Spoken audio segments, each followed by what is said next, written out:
Hello दोस्तों, मैं वैभव। दोस्तों, आज हम बीपीएससी 67th की बुकलेट सीरीज सी का डिस्कशन करेंगे। और ये क्वेश्चन पेपर मेरा है। मैंने इसमें सही गलत सारे जो है इसमें टिक किया है, और जो सही है वो तो सही है ही, और जो गलत है उसमें मैंने सही किया है फिर से। और मैं इसका विश्लेषण प्रश्न 1 से 50 तक, मतलब 3 सेट में इसका विश्लेषण मैं करूंगा। 1 से 50 तक, फिर 51 से 100 तक, फिर 101 से लेकर के 150 तक का विश्लेषण करूंगा 3 पार्ट में। तो आज मैं इसका पार्ट 1 डिस्कस करूंगा दोस्तों। और मैं ये बता दूं, ये मेरा एग्ज़ाम बहुत ही ज़्यादा अच्छा गया था, और मैंने जो अपनी रणनीति अपनाई थी उसमें हद तक मैं सफल भी रहा। और ज़्यादा से ज़्यादा जो मेरा टारगेट था क्वेश्चन सही अटेम्प्ट करने का, वो मैंने किया भी है। छोटी मोटी कुछ गलतियां की है, वो मैं आपसे जब प्रश्न सामने आएंगे तो मैं आपसे चर्चा कर लूँगा। तो दोस्तों, ये मेरा बुकलेट सीरीज सी है, और शुरुआत करते हैं दोस्तों। और शुरुआत करने से पहले आप लोगों से एक रिक्वेस्ट है, प्लीज़ इस वीडियो को ज़्यादा से ज़्यादा शेयर करें, लाइक करें और सब्सक्राइब करें प्लीज़। और आगामी आने वाले एग्ज़ाम, जैसे बिहार सीजीएल का जो एग्ज़ाम है उसमें, और जो भी बीएसएससी से रिलेटेड है, या फिर नेक्स्ट जो बीपीएससी एग्ज़ाम होगा उससे रिलेटेड जो भी टॉपिक्स वगैरह है वो हम डिस्कस करेंगे। सो प्लीज़ इस वीडियो को ज़्यादा से ज़्यादा सब्सक्राइब करें, शेयर करें, सब्सक्राइब करें और लाइक करें। ओके दोस्तों, तो चलिए हम प्रश्न पत्र 1 से इस वीडियो को इस सेट का डिस्कशन करते हैं। ओके दोस्तों, डिस्कशन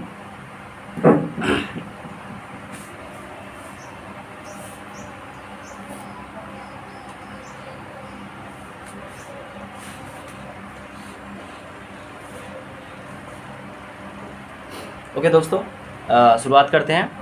हमारा पहला प्रश्न, जैसे मैं एक चीज़ मैं बता दूं, ये सारे पहले सेट मतलब 1 से शुरुआत है। तो मैंने क्या किया एग्ज़ाम में, ये सारे इसमें से कुछ क्वेश्चन हमें बहुत ज़्यादा कन्फ्यूजन लग रहा था, इसलिए मैंने 1 से बनाना नहीं शुरू करके मैंने प्रश्न पत्र 150 से बनाना शुरू किया।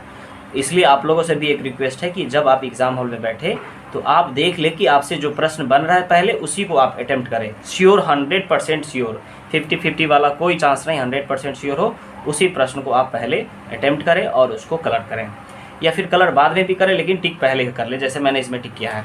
तो प्रश्न पत्र 1 से शुरुआत करते हैं। इसमें क्वेश्चन कह रहा है, निम्नलिखित में से कौन सी संसदीय समिति कार्यपालिका को नियम विनिमय बनाने के लिए प्रायोजित शक्ति से संबंधित है। ओके दोस्तों, आप देख सकते हैं यहाँ पे प्रश्न इंग्लिश में भी है, मैं इंग्लिश में भी पढ़ देता हूँ। Which of the following is the parliamentary committee relating to delegation of power to make rules and regulation to the executive. मतलब एग्जीक्यूटिव का जो पावर है, ठीक है ना, उसके नियम शक्ति जो है नियम विनिमय बनाने के लिए प्रायोजित जो शक्ति है संबंधित है, किससे संबंधित है। तो मैंने इसमें टिक किया था, मुझे जहाँ तक याद है मैंने ऑप्शन नंबर ए टिक किया था, कार्यकारी विधान पर समिति। बट इसका आंसर है अधीनस्थ, इंग्लिश में थोड़ा सा क्लियर दे रखा है, कमिटी ऑन सबऑर्डिनेट लेजिस्लेटिव, और मैंने एग्जीक्यूटिव लेजिस्लेटिव दिया था, लेकिन आंसर इसके क्या होंगे, committee on subordinate legislation.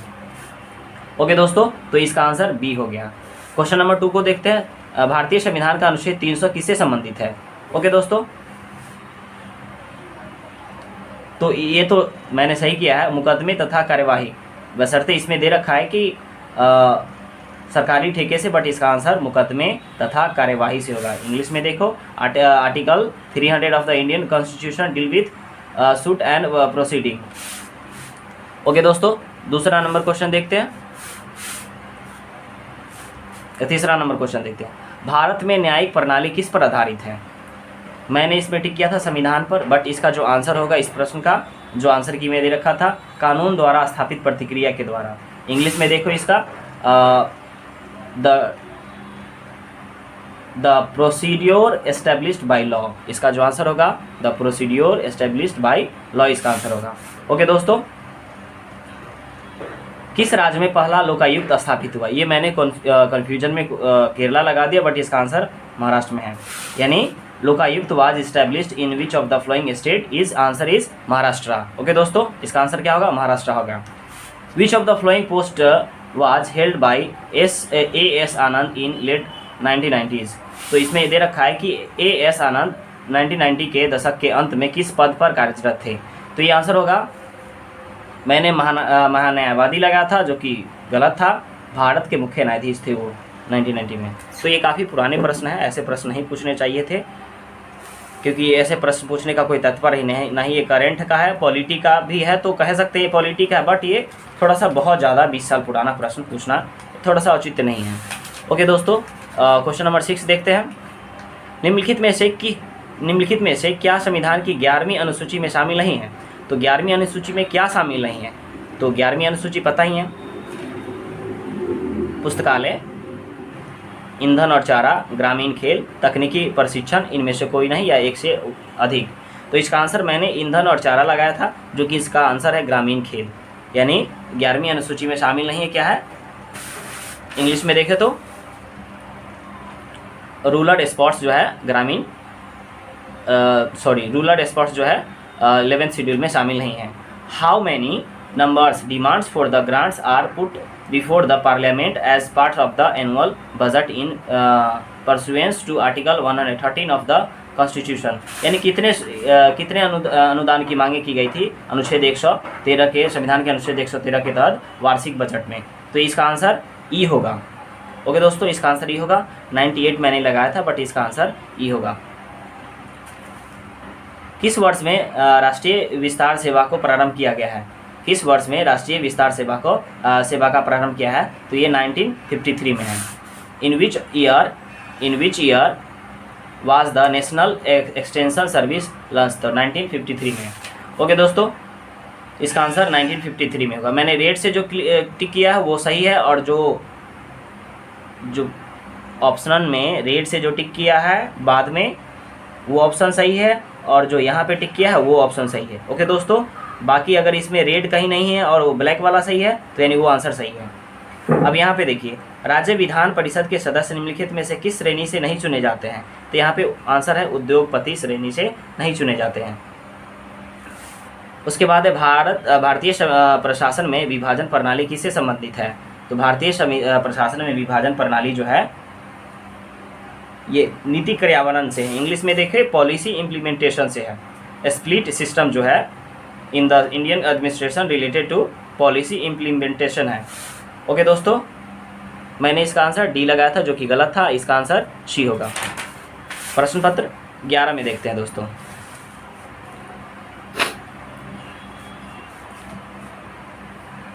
Bharat के वित्त आयोग के संदर्भ में निम्नलिखित कथनों पर विचार करें। ऑप्शन है वित्त आयोग एक समितिक निकाय है। संविधान के अनुच्छेद 280 के तहत वित्त आयोग स्थापित किया गया था। वित्त आयोग द्वारा की गई सिफारिशें प्रकृति में केवल सलाहकार है। पहला वित्त आयोग 1950 में स्थापित किया गया था। ओके दोस्तों, जब हम पार्ट 2 बनाएंगे ना, तो इस प्रश्न से रिलेटेड, यानी कि फाइनेंस कमेटी से रिलेटेड जो भी डाउट्स है उसको मैं अलग से एक वीडियो बना करके, वित्त आयोग से रिलेटेड एक वीडियो बना करके मैं डिस्कस कर लूँगा। बट यहाँ पे फिलहाल मैं आंसर आंसर बता रहा हूँ। तो इसके आंसर 2 और 4 होंगे, यानी संविधान के अनुच्छेद 280 के तहत वित्त आयोग स्थापित किया गया था, और 4 यह पहला वित्त आयोग 1950 में स्थापित किया गया था, यानी 2 और 4 इसका आंसर, यानी ऑप्शन नंबर डी सही होगा। नेक्स्ट क्वेश्चन है बेयर नेसेसिटीज इंडेक्स BNI के संदर्भ में निम्नलिखित कथनों पर विचार करें। ओके दोस्तों, इसमें ऑप्शन है आर्थिक सर्वेक्षण ग्रामीण और शहरी स्तरों पर बेयर नेसेसिटीज इंडेक्स के साथ आया है। BNI सभी राज्यों के लिए 2018 के लिए ही बनाया गया है। BNI 26 संकेतों यानी 26 संकेतकों पर आधारित है। BNI में 6 आयाम होते हैं। तो इसका आंसर जो है मैंने 1 और 4 लगाया था, जो कि इसका आंसर जो है सही आंसर है 1 और 3। 1 बोले तो आर्थिक सर्वेक्षण ग्रामीण और शहरी स्तरों पर बेयर नेसेसिटीज इंडेक्स के साथ आता है, यानी ये इकोनॉमिक सर्वेक्षण जो होता है रूरल इकोनॉमिक सर्वेक्षण है, और अर्बन स्टैंडर्ड जो है उस पर ये आधारित है ये। और 3 नंबर क्या है, BNI 26 संकेतकों पर आधारित, मतलब 26 जो उसका जो है मापक है, 26 चीज़ों को मापक उसका बनाया गया है। ओके दोस्तों, बिहार में कृषि और ग्रामीण विकास के लिए किस प्रकार के बैंक स्थापित करने का प्रस्ताव है? अभी दोस्तों 11, 12 ये सारे मेरे गलत हुए हैं प्रश्न। 13 नंबर देखते हैं। बिहार में कृषि और ग्रामीण विकास के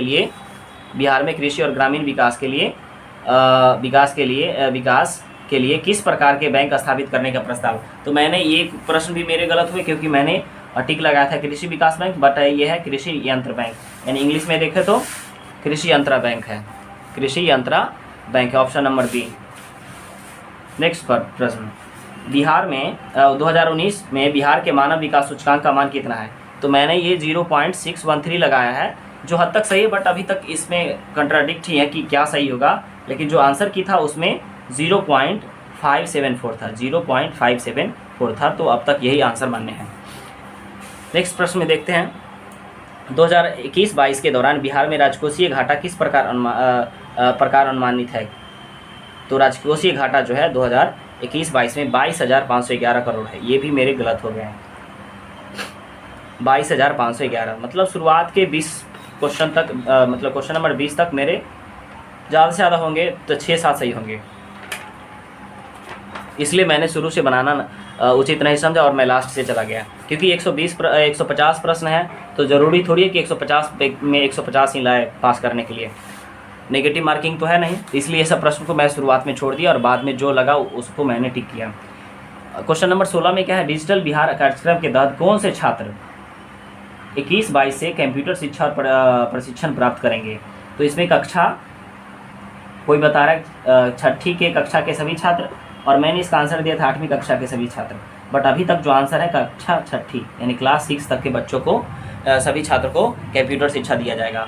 ओके दोस्तों, 15वें वित्त आयोग की सिफारिशों के अनुसार 2021 से 26 तक केंद्रीय करों के विभाज्य पूल में बिहार को कितना, मतलब बिहार का जो है सेंट्रल टैक्स में केंद्रीय कर में कितना % हिस्सा है? तो मैंने आंसर लगाया था 4.06, जो कि मतलब हमें लगा कि ये सही होगा, बट पॉइंट के बाद भी देखना था, जो कि हमने ध्यान नहीं दिया, तो 4.12 यानी 4.12% जो है उसका कर हिस्सा है 15वें वित्त आयोग की सिफारिश से। और 15वें वित्त आयोग के अध्यक्ष कौन है? NK सिंह है। ओके दोस्तों, 18 प्रश्न है, इनमें से कौन 15वें वित्त आयोग का सदस्य नहीं है? तो 15वें वित्त आयोग का सदस्य जैसे कि एक मुख्य सदस्य होते हैं, अब बाकी उनके सहयोगी सदस्य होते हैं, तो इसका आंसर होगा सुदीपो मुंडले, बाकी अशोक कुमार लाहिरी, रमेश चंद, अजय नारायण झा, ये सारे हैं। ओके दोस्तों, अब प्रश्न 19, हाल के केंद्रीय बजट में FM मतलब फाइनेंस मिनिस्टर ने बीमा क्षेत्र में, FM शॉर्ट में दे दिया है, फाइनेंस मिनिस्टर नहीं दे करके, फाइनेंस मिनिस्टर ने बीमा क्षेत्र में प्रत्यक्ष विदेशी निवेश यानी FDI फॉरेन डायरेक्ट इन्वेस्टमेंट, प्रत्यक्ष विदेशी निवेश की सीमा को वर्तमान से बढ़ाकर कितना कर दिया है? वर्तमान में अभी कितना है वो? 74% है वो, वर्तमान में कितना है? 74% है। पहले मैं 100% घस रहा था, लेकिन हमें ध्यान में आ गया कि 74% है ये। ओके दोस्तों, 20 नंबर क्वेश्चन देखते हैं, केंद्रीय बजट 2021 के अनुसार राजकोषीय घाटा 21-22 में सकल घरेलू उत्पाद का कितना % आकलन किया गया? ये तो डायरेक्ट 6.8% है, राजकोषीय घाटा 6.8% है। प्रश्न नंबर 21 देखते हैं, आर्थिक विकास का सबसे अच्छा सूचकांक किसके द्वारा प्रदान किया जाता है? तो प्रति वर्ष प्रति व्यक्ति वास्तविक आय में वृद्धि, यानी इंग्लिश में इसका देखो तो growth in the per capita real income from year two year, मतलब प्रत्येक साल में ईयर टू ईयर जो होता है पर कैपिटा रियल वास्तविक इनकम जो होता है, आय जो होता है, वही क्या का होता है? इकोनॉमिक डेवलपमेंट जो इंडेक्स होता है उसको सूचक करता है वो। ओके दोस्तों, 21वां नंबर प्रश्न 22वां देखते हैं कि इसके बाद स्वच्छ भारत मिशन के द्वितीय चरण को किस समय अवधि के दौरान लागू किया गया है? मतलब किस समय लागू किया गया था स्वच्छ भारत ग्रामीण के, ये शहरी नहीं, ग्रामीण के द्वितीय चरण, ग्रामीण है ये, इसके द्वितीय चरण सेकेंड स्टेज जो है कब से लागू किया गया? तो मैंने ये 2020-21 से 2025-26 तक लगाया था, लेकिन इसका आंसर है 2020-21 से 2024-25 तक, यानी 5 सालों के लिए लगाया गया था। ओके दोस्तों, तो इसका आंसर सी होगा। निम्नलिखित में से राष्ट्रीय विकास परिषद का हिस्सा नहीं है, निम्नलिखित में से राष्ट्रीय विकास परिषद का हिस्सा कौन सा नहीं है? तो नीति आयोग के सचिव होते हैं, योजना कार्यक्रम पर्यावरण मंत्रालय के होते ही हैं, नीति आयोग के उपाध्यक्ष होते ही हैं, भारत के वित्त आयोग के अध्यक्ष होते ही हैं। तो मैंने ये लगाया था कि भारत के वित्त आयोग के अध्यक्ष, ठीक है ना, बट इसका आंसर है ई, इनमें से सारे होते हैं, इनमें से कोई ऐसा नहीं है जो नहीं होते हैं। अगला है ये 24 नंबर प्रश्न, इकोनॉमिक्स का एक ऐसा चैप्टर है जिसमें से आपको एक प्रश्न तो आने ही आने हैं। टोटल 20 कमेटी है, 20 कमेटी को आप याद कर लीजिए, लुसेंट वाली बुक में दे रखा है, उसमें से एक तो आने ही आने हैं, एकदम मेरा ये गेसिंग था, मैंने कुछ दोस्तों को भी ये शेयर किया था कि इसमें से एक पक्का आएगा, और बाकी सब तो मुझे उतना ध्यान में नहीं था, लेकिन हमें एक एग्ज़ाम में पहले भी पूछा जा चुका है कि सरकारिया कमेटी जो होता है, सरकारिया आयोग जो है किससे संबंधित है, तो केंद्र राज्य से संबंधित है। तो मैंने डायरेक्ट देखा कि ए का 3 है, मैंने आंसर कट, इसमें किसी में भी ए का 3 नहीं है, बस ऑप्शन नंबर ए को छोड़ करके, इसलिए मैंने इसे तुरंत बिना कन्फ्यूजन किए हुए इसे टिक कर लिया। ओके दोस्तों, इसका आंसर सी होगा, ए होगा, यानी सरकारिया कमेटी किससे, केंद्र राज्य से संबंधित है। सी रंगराजन गरीबी माप की क्रिया प्रणाली की समीक्षा करने के लिए है। पारेख कमेटी जो है इंफ्रास्ट्रक्चर फाइनेंसिंग से है, और नरसिम्हा कमेटी जो है बैंकिंग सुधार से है। ओके दोस्तों, अब इसमें है निम्नलिखित में से राज्यों पर विचार करें। ये प्रश्न मैंने इतना हल्का, ये प्रश्न है इतना हल्का, बस थोड़ा सा प्रेजेंस ऑफ माइंड का यूज करते तो ये प्रश्न मैं गलत नहीं कर पाता, बट ये प्रश्न मैंने गलत कर दिया। पूछा है अवरोही क्रम में सजाने के लिए, आरोही क्रम में, अवरोही क्रम में नहीं, आरोही क्रम में, मतलब छोटा से बड़ा की तरफ जाना है, छोटा से बड़ा की तरफ जाना है, जो कि मैंने क्या किया, गलत कर दिया, मैंने बड़ा से छोटा की तरफ मार दिया, जो कि इसका आंसर इसमें डी होना चाहिए आंसर। पश्चिम बंगाल, आंध्र प्रदेश, पंजाब, उत्तर प्रदेश और पश्चिम बंगाल, ठीक है। बट इसका आयोग एक आंसर की में इसका आंसर ई लगा है, बट इसका आंसर डी होगा। पहले आएगा पश्चिम बंगाल, लास्ट से उत्तर प्रदेश, पंजाब और आंध्र प्रदेश। 26 नंबर प्रश्न देखते हैं। निम्नलिखित कौन सी घटना सबसे पहले घटित हुई है? तो कौन सी घटना सबसे पहले घटित हुई है? तो भारत छोड़ो आंदोलन का प्रस्ताव, 42वां क्रिप्स मिशन उसी के समय आया। गवर्नर जनरल के पद पर लॉर्ड वेवेल का आगमन, कैबिनेट मिशन का, तो कैबिनेट मिशन तो पता ही 46 के बाद आया, ठीक है। तो इसमें मैं कंफ्यूज कर गया, तो मैंने इसका आंसर गवर्नर जनरल के पद पर लॉर्ड वेवेल का आगमन लिखा था, बट ये इसका आंसर है क्रिप्स मिशन पहले आया था। ओके दोस्तों, जैसे महीना के मतलब महीने में अंतर होने के कारण ये प्रश्न ऐसा फंसा के पूछा गया था। ईस्वी सन 1929 में लाहौर में आयोजित भारतीय राष्ट्रीय कांग्रेस के अधिवेशन के अध्यक्ष कौन किए थे? मतलब 1929 में जो अध्यक्षा हुआ था INC के, उसके अध्यक्ष कौन थे? जवाहरलाल नेहरू थे। ये तो बहुत ईजी क्वेश्चन था। अब यहाँ से मेरे प्रश्न सही होते ही जाएंगे, कुछ ऐसे ही प्रश्न होंगे जो गलत होंगे, नहीं तो यहाँ से मेरे प्रश्न सारे सही होंगे, लगभग प्रश्न सही होंगे, क्योंकि इसके बाद से पॉलिटी आता है, साइंस आता है, ज्योग्राफी आता है, हिस्ट्री आता है। तो इसके जवाहरलाल नेहरू हो गए। 1917 के चंपारण सत्याग्रह से कौन से संबंधित नहीं है? तो राम मनोहर लोहिया, ये उस समय छोटे थे काफ़ी, तो ये संबंधित नहीं। बाकी JP कृपलानी हो गया, राजकुमार शुक्ल, तो ये बुलाए ही थे। महात्मा गांधी को, राजेंद्र प्रसाद तो थे ही। सॉरी दोस्तों। ईस्वी सन 1857 के विद्रोह के एक नेता कुंवर सिंह किस स्थान थे? कुंवर सिंह से तो रिलेटेड एक प्रश्न रहता ही है। 1857 में बिहार स्पेशल कुंवर सिंह से रिलेटेड एक क्वेश्चन पूछता ही है, तो जगदीशपुर से थे। ओके दोस्तों, भारत छोड़ो आंदोलन के दौरान निम्नलिखित में से हजारीबाग जेल से फरार हुए थे? तो ये जयप्रकाश नारायण जो थे हजारीबाग जेल से फरार हो गए थे। ओके दोस्तों, देख रहे हैं आप जो रेड से टिक है, ये यहाँ पे जो प्रश्न में रेड से टिक है, यानी ये सब प्रश्न मेरे सही है, ये सब क्वेश्चन मैंने सही किया है, यानी मेरा हिस्ट्री पॉलिटी काफ़ी अच्छा गया है, करंट में भी और साइंस में भी। भारतीय राष्ट्रीय कांग्रेस के सन 1922 में आयोजित गया अधिवेशन की अध्यक्षता कौन थी? तो ये CR दास थे। ओके दोस्तों, चित्तरंजन दास थे 22 में। सन 1946 में बनी अंतरिम सरकार में राजेंद्र प्रसाद के पास कौन सा विभाग था? तो राजेंद्र प्रसाद जो थे वो खाद्य एवं कृषि विभाग के थे, खाद्य एवं कृषि विभाग के। कुछ लोगों ने अधिकतर ये रक्षा विभाग मार दिया, जो कि बलदेव सिंह के पास था रक्षा विभाग, लेकिन खाद्य एवं कृषि विभाग राजेंद्र प्रसाद के पास था। ओके दोस्तों, गदर पार्टी की स्थापना हुई थी तो सैन फ्रांसिस्को में, तो यहाँ पे तो सैन फ्रांसिस्को दिया नहीं है, तो इसका आंसर क्या होगा? सैन फ्रांसिस्को नहीं है तो सैन फ्रांसिस्को अमेरिका में है, तो अमेरिका में लाला हरदयाल ने। ईस्वी सन 1905 में सर्वेंट ऑफ इंडिया सोसाइटी की स्थापना किसके द्वारा की गई थी? तो गोपाल कृष्ण गोखले के द्वारा। ओके दोस्तों, अनहैप्पी इंडिया पुस्तक के लेखक कौन है? तो अनहैप्पी इंडिया, ये मैंने गलत कन्फ्यूजन हो जाता है अक्सर, तो ये बाल गंगाधर तिलक लगा दे, जो कि लाला लाजपत राय होगा अनहैप्पी इंडिया। तीनों गोलमेज सम्मेलन में भाग लेने वाले तो BR अम्बेडकर थे, जो तीनों गोलमेज सम्मेलन में भाग लिए थे। महात्मा गांधी द्वितीय में लिए थे। नेक्स्ट क्वेश्चन है, ईस्वी सन 1876 में इंडियन एसोसिएशन की स्थापना किसने की थी? तो सूर्यनाथ बनर्जी ने किए थे। सुभाष चंद्र बोस के नाम के पहले सम्मान सूचक नेताजी किसने जोड़ा गया था? तो हिटलर ने जोड़ा था, जर्मनी ने। ओके दोस्तों, चटगांव शस्त्रागार धावे से कौन से संबंधित है? तो ये थे सुरेश सेन, चटगांव, जो ढाका में पड़ता है, चटगांव। बंकिम चंद्र चटर्जी के आनंद मठ में किस विद्रोह का उल्लेख है? तो सन्यासी विद्रोह का उल्लेख है। अब यहाँ से आते हैं दोस्त मैथ। तो मैथ जो है हम यहाँ पे तो कैलकुलेट करके बता नहीं सकते हैं, बट मैंने जो अपना शॉर्ट ट्रिक अपनाया उसमें ये इसका आंसर 41 का 24 है, 42 का इसका आंसर 5.76 है। मैंने अगर डिवाइड किया होता तो ये हमारा आंसर आ जाता, लेकिन मैंने ये गलत कलर कर दिया था, बट इसका आंसर 5.76 किलोमीटर प्रति आवर है। इसका आंसर दोपहर के 12:48 है। आप इसे बनाएंगे तो बन जाएगा। निरंतर भिन्न है तो ये 1 आएगा आंसर लास्ट में 44 का। बाकी ये है, ये तो हम दो तरीके से बना लिए थे, एक तो माइनस करके भाग दे दिए थे एलसीएम लेकर के, उसके बाद डायरेक्ट यहाँ पर जो एलसीएम आया उसको मल्टीपल करते चले गए, तो इसका आंसर तो डायरेक्ट सी है, बट इसमें लगा है 5, लेकिन ये गलत है, इसका आंसर सी होगा। मैंने बनाया है और ये यहाँ सही है, मतलब जो रेड टिक है वो मेरा सही है। ओके दोस्तों,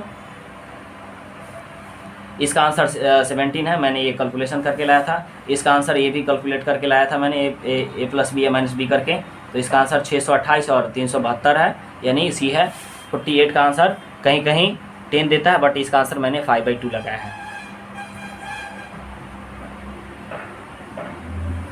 ओके दोस्तों, अब है ये क्वेश्चन मैंने नहीं बनाया, बट इसका आंसर 18 है। मुझे ध्यान में नहीं मैंने क्या किया था, बट इसका आंसर 18 है। मैंने शायद 20 लगाया था, बट इसका आंसर 18 है। ओके दोस्तों, इसका आंसर है 7.1/3, 7 इंटीजर 1/3 सेकेंड इसका आंसर है। बनाइएगा अपने आप ही आ जाएगा, 22/3 आएगा ये। तो दोस्तों, मैंने आपसे कहा था कि मैं 1 से 50 तक डिस्कस करूंगा, तो मेरा ये 50 प्रश्न यहाँ से हो जाते हैं।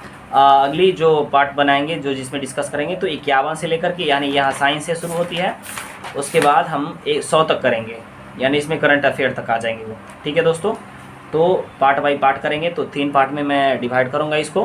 प्रश्न 1 से 50 तक, फिर 51 से 100 तक, फिर 101 से 150 तक करेंगे। ओके दोस्तों, थैंक यू सो मच। इस वीडियो को ज़्यादा से ज़्यादा शेयर करें, लाइक करें और सब्सक्राइब करें।